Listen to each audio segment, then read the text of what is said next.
It's time to go back into Live on Lockdown. This is our fourth show coming at you, and it's our absolute pleasure to talk about one of my good pals on the tour. He started to change his hats through the years, coming out from a racer pure and then going into a little bit more of a support program. Welcome, Kyle Enslin. How's it going, Matt? Thanks for having me.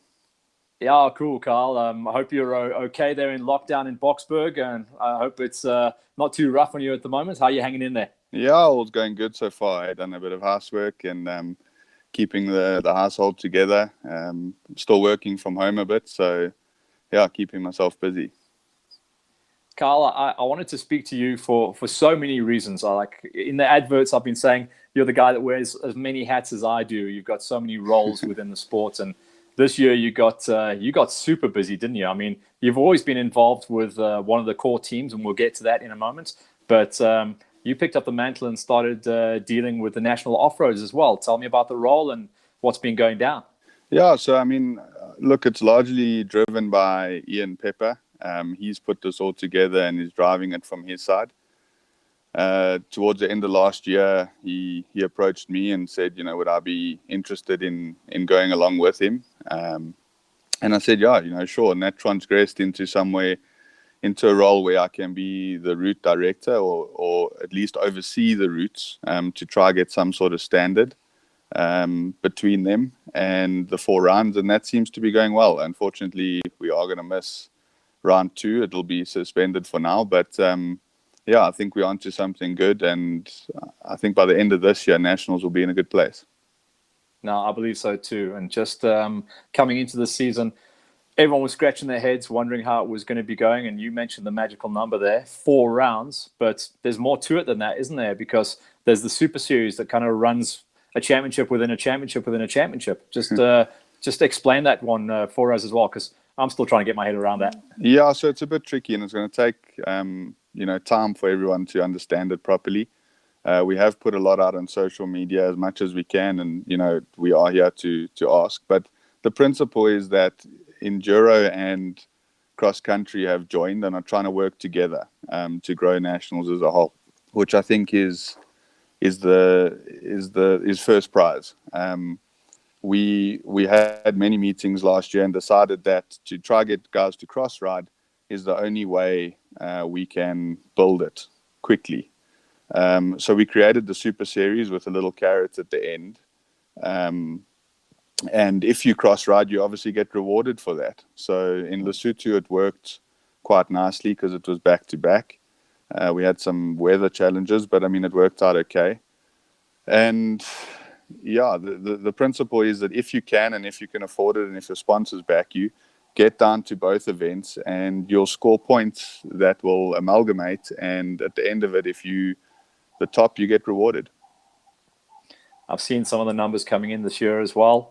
Coming into the season, I probably tagged Brad Cox, Brett Swanepoel, and Definitely. Maybe one other guy, and those are the guys that are kind of delivering the goods. So it is working out quite nicely. Yeah, definitely. I mean, Brad and Brett both crossroad and did really well in Lesotho, so they're looking good.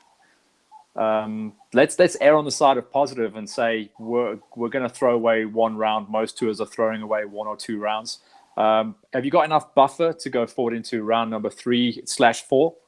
I think we're hoping or we're optimistic at this point that we'll still be able to do round 2 just at a later date in KZN.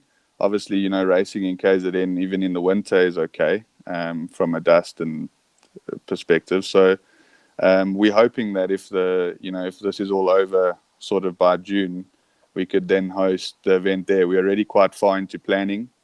That track is laid out, and John Pauling and Kevin Cox and those guys have done a lot of the work already. So we will be ready to go should this get lifted. That's good news, man. And then just to change caps on you then, coming out of the national off-roads, you've been very much involved with the Holshot Husqvarna squad. And when MCA came on board, you seem to be instrumental in that. Obviously, Enslin Motorsport has got a big name and backing. Just explain your role in being part of the team, because it looks like management/mentorship to some of the younger riders. Yeah, so I mean, look, it came in a weird way for me. In the beginning, I had my own team with APC. which then sort of ended. I remember that. Frana, hey? Frana. Yeah, so I mean, that was a good time, and that was the foundation. And from there, I went, approached Holshot, and I said, let's do something a bit more seriously. And they were keen; they needed to do it because of their Husky dealership. And we actually got on with Grant through JC and Darren. And Margie at that time. So we built a relationship with him, and he's been enormous in terms of a funding perspective, and Holshot obviously from the dealership side. So my role is more the management to put that all together, and that's what I've been trying to do for the last 2 years with this team. But to be honest, my direction is obviously on the riders, and that's who I want to focus on, and more back them or more represent them from their side rather than from the team. So that's where I'm trying to head with this.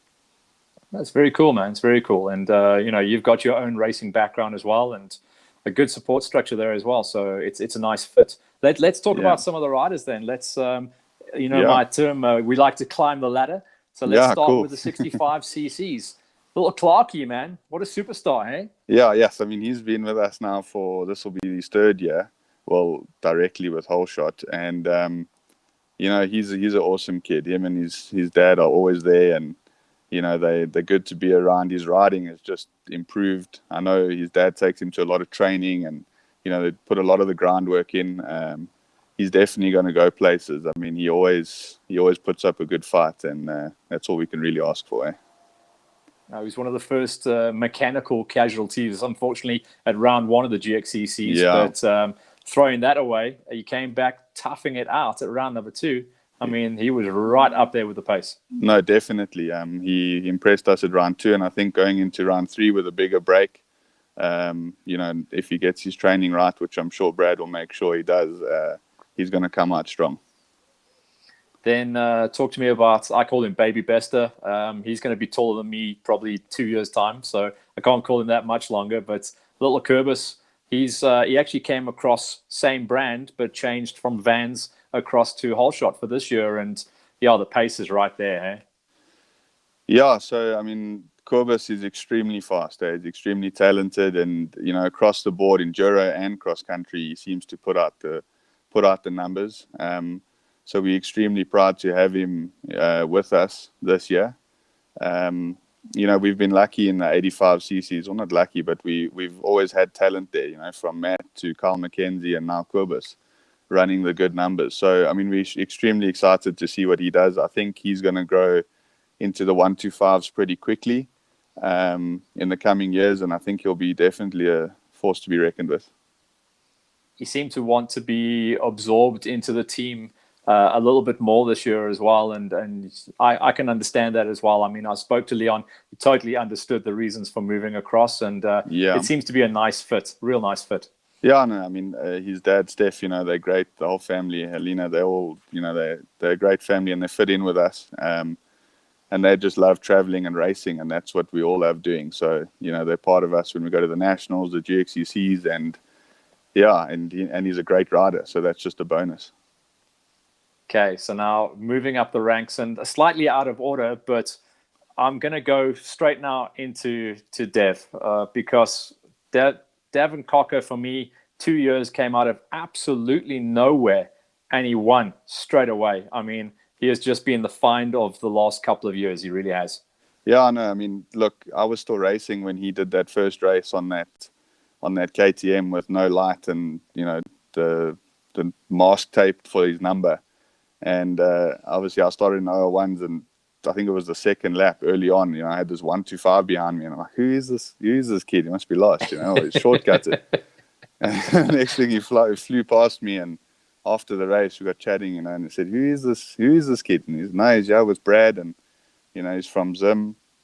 And he said, sure, we need to have a look at him, definitely. And from there, I mean, he's just grown with us. He's an awesome kid. He's super fast. His determination is unbelievable. And every time we ask something of him, he puts it on the table there. He was an absolute demon on the 125 last year, and body-wise, just custom-made for that little smoker. What's the transition been like for him on the 250s? I can see the speeds there, but it can't have been an easy crossover because he's been a smoker his whole life. Yeah, so I mean, look, I had that chat with Joe and Brian, his parents, last year, and we said, look, he's absolutely killing it on the 125, and we had Matti backing him up on that, and then we could have left him in 125 for another year, but we thought he needs to move up. He's got the pace definitely, and even if he had a year of a bit of development, that wouldn't be too much of an issue. The transition was unbelievable. I mean, we got to a training area with this 250, and he got on it, and within the first 5 minutes, he was actually just creaming it everywhere. And I was like, look, it's not going to be difficult. This kid's got the pace on anything. And he's also been riding 450s in Zambia, and so he just knows how to ride a bike. So I don't think the transition's much of a problem, man. No, the speed is speed. It's just, as long as he can hang on to the thing. I mean, he's a small dude, but he has got a little bit bigger this year. He has got a little bit buffer. Yeah, a little bit. He's eating his pup, but he's light. He is very light, and he needs to work with that, especially in enduro. But it does count. At least it's an enduro bike, but he's got the pace, or he's got the legs on that 250 because he's so light. So it does work into his favor sometimes. He's a little bit on the back foot for the championship because of the problems that he had at round number 1, which were weird. But he did come back strong at round number 2, and he was hurting that 250 on those big straights at Falkville. Yeah, so round 1, he was a bit sick. We actually thought it was malaria at the time, but it turned out it wasn't. Our team doctor checked him out, and all was clear. So we're not actually sure what happened, but unfortunately, he had to retire from that race. So we knew coming into round 2 that he needed to get the win. Obviously, Brad didn't make it down for round 2, so we didn't have that threat. But there's some other fast guys there that we needed to make sure that we were well prepped and ready to beat them. Okay, so let's move up your big shopping list, Kyle. Your little crazy 85cc champion crossed over last year to the 125s to find his feet. Not too bad. And then this year, Matti Wilson arrived. Yeah, look, I mean, I've worked with Matt the longest out of everyone on the team, or Matt and Jason. And, I've watched him from the first year in 85s. And he's just, every year, he seems to just climb and do better and better. And his mental space is really good at the moment. He's handling that 125 and riding it brilliantly. We've got a good suspension set up on him there from MCA. He's managing to run the cones this year. So, he's putting in the time. He's training really hard. Last year he struggled a bit to get into it, and he had very good races and, not so good races. But this year he seems to be on a mission. And I think he's going to get it right this year. When you look at the high school gates, to be honest, from 2019, you couldn't have paid me to line up there. That was a terrifying gate last year. And then this year, a lot of the guys made the jump out to the 250s again. And that left a couple of gaps. Matty's definitely the outright champ there, the outright favorite. And it shows that because he's taken back-to-back wins. But there's a couple of different names that we've started to see, and they will get on his wheel at some point this year. No, definitely. I mean, Kyle McKenzie has bit up there. He's a whole shot king. So he gets out there in front, and I think, it's only a matter of time that he puts, a bit of experience on the 125 together, and I think he's going to be up there. And I hope he is. The competition. I mean, Matt loves competition. His dad Derek also loves competition. So the more people that get onto his wheel, the better for us. And the harder it pushes him, and faster he gets. So let's move out of those guys into a guy that I just couldn't be happier about having a good season, because I tagged him last year as a rider on the fly. I think he's probably only in his 5th year, maybe 4th or 5th year of racing, and he really has come good. So, Jason Fenter, he caught everyone napping big time this year. Yeah, I mean, just a bit of background on Jason. I mean, we raced together in WOW class against Henny Human. I think that was 4 years ago. And, he made the big move from WOW to OR2 Pro. He didn't even mess around in the Pro-Am classes, And he got good results there. And from then, I had my eye on him, and I knew that he was going to go places. He's got extreme talent on the bike, super fast, and, there's a lot to work on. So, when you get someone that's so fast with so much time of experience still to get, he's definitely gonna be up there in cross country. It was a heartbreaker last year because I really tagged him. He was definitely going to be top threes the whole way through, and if not a win, and then injury. And I think his head fell off badly after that. But he screwed it back on tight because he came back into 2020 skinny as hell and fit, seriously fit. Yeah, so he sorted out some health issues that he had, and he really put in his own effort training, his own regimes, and his own, mental space. And this first round, he just came out with one mission, and that was to win. He didn't get the win last year in the OR2 Pro class, and I think to come out and win it, ahead of Ian and Tucky and, big names at round one. Players, yeah. Yeah, that's, put him in a good space. And round two, he was there. We were running the numbers. Ian is fast. He's absolutely incredible. So for Jason just to be knocking at those doors is great for us. Yeah, man. I mean, I see the team, for want of a better word, condensed this year. You guys were maybe a little bit lost. You were taking over half of the pit lane in the GXCCs in 2019. And I think maybe with the focus, maybe bringing the numbers down, but keeping the quality high, that looks like a system that's worked for you guys this season. Yeah, definitely. I mean, the big team is great. You're helping a lot of people, and a lot of people are getting support. But, you tend to lose yourself in that support with a team that big. You can't have a one-on-one relationship with everybody when in a 20-man team. It's just not possible. So, we didn't purposely downscale. A lot of people went on their own ways because I think they also felt that from their side that, maybe going into their own smaller team, they'd be looked after better, maybe better sponsors, but more managed, which is fair.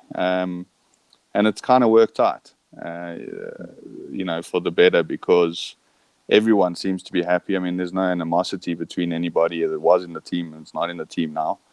But, like Hans got a good ride, and JC and Kyle are together in a team, and it all seems to be working out. And, for us, these guys that we back are, me personally, it's where I want to go.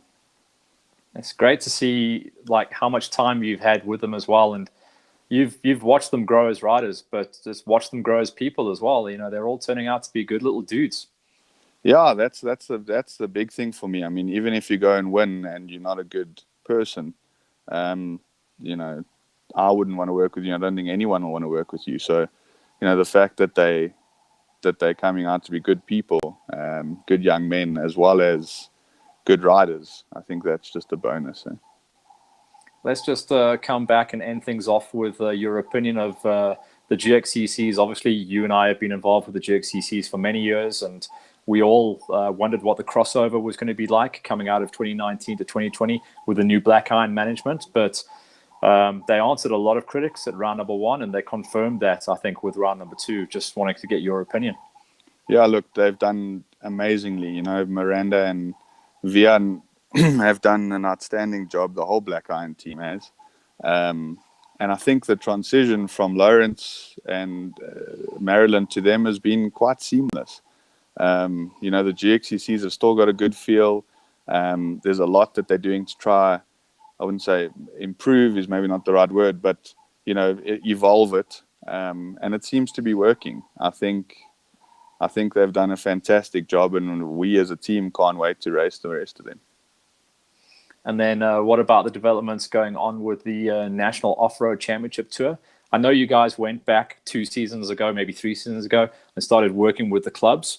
And I think there was a value in working with the clubs as well. But the downside to that, unfortunately, is if there's poor numbers, those little clubs take quite a big financial hit, and that's maybe something that's becoming a little bit of a problem for the national tour.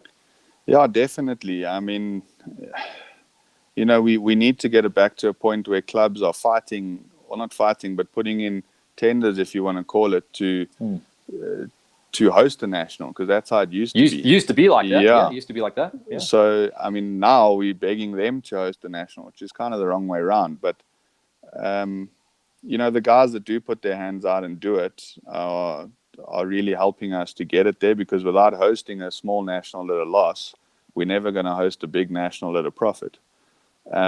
You know what I mean? So you have to start somewhere and build it. And unfortunately, only guys with money and capital to do that can host a national at a loss. But I think the inclusion of the clubs and the Super Series and, trying to get more guys that aren't just there to race for a national championship involved. I think by doing that, we're going to get a lot more growth over this year. Well, I hope. And yeah, I think we're going to be, at the end of this year, I think we'll be, for 2021, we're going to be in a better position. Cool, man. I'm excited to see what happens. I think what you guys put in place was dead right. And I think with the development of the GXCCs, the clubs all around the country and the national off-roads, I think we will come out of this good. I think we're going to be in good shape. But Kyle, I want to say thanks for your time, man. Yeah, thank you very much, an absolute man. pleasure talking to you. Yeah, it's been great. Thank you for having me. I don't know if you want to give a shout out to any of the guys that have been backing you. I know it's a bit of a team effort in these kind of situations. Yeah, so I just want to say, obviously, thanks to Grant from MCA. I mean, he puts the money in to make this work. Then obviously to Fred from Husky, he's been great and watched us grow as a team through all of this. He's been to all our launches, so thank you to him for his help and advice and support. And then Holeshot, I mean, obviously they are dealerships, so thank you to them for always looking after our bikes and always backing us where they can.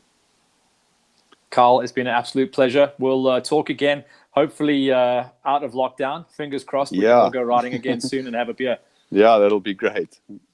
All right, cool, Carl. Matt. Thanks very much. Stay safe, buddy, and we'll chat again soon. Yeah, all the best. You as well. Cheers. Ciao. Thanks, man. What an absolute gent. Pleasure to talk to him, and I can't wait to talk to him more as well as the season goes on. So that's a wrap of episode number 4. Next up, tomorrow, 2 o'clock, Bam Bam. That is Brendan Rush, one of the guys that made the big, bold move out of 350s to the Smoker 300. Catch up live on Lockdown tomorrow at 2 o'clock, and that is going to be gate pick number 5 to the Bam Bam.